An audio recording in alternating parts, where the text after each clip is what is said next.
আমি short video short video না করে একটা লং ভিডিও করছি, এ কারণে শর্ট ভিডিওতে প্রপার ইনফরমেশন দেওয়া যায় না।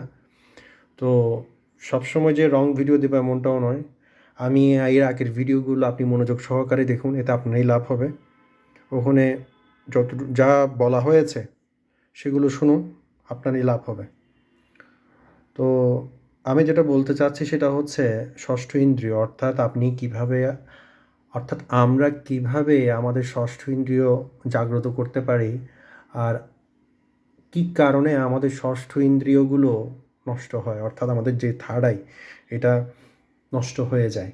এটা জন্মের পরপরই কিন্তু জন্মের আমার ঠিক খেয়াল নেই, আমি কোনো একটা জায়গায় শুনেছিলাম জন্মের কত মাস বয়স পর্যন্ত, কত বছর বয়স পর্যন্ত এটি খোলা থাকে। ইভেন বাচ্চাদেরও এটি থাকে।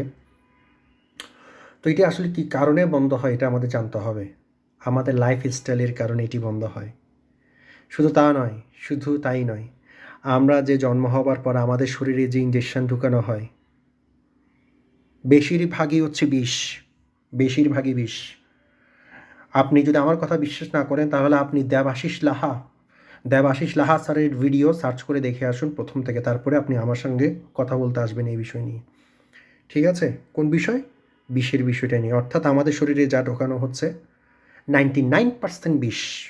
এই বিষের কারণে আমাদের যে থার্ড আই এটা টোটালি ব্লকড। শুধু নট অনলি ব্লকড, এটা টোটালি নষ্ট করে দেওয়ার একটা কূট পরিকল্পনা।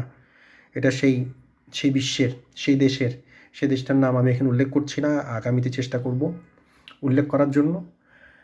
ভিডিওটা দীর্ঘ হচ্ছে, তবে এটা খুবই তথ্যবহুল ভিডিও।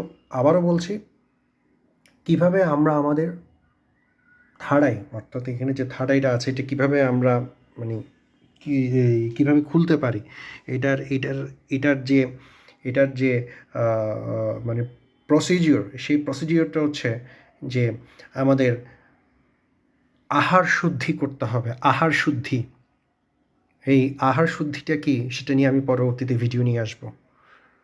আমার চ্যানেলটি সাবস্ক্রাইব করুন, লাইক করুন, কমেন্ট করুন কোনো প্রশ্ন থাকলে। ধন্যবাদ।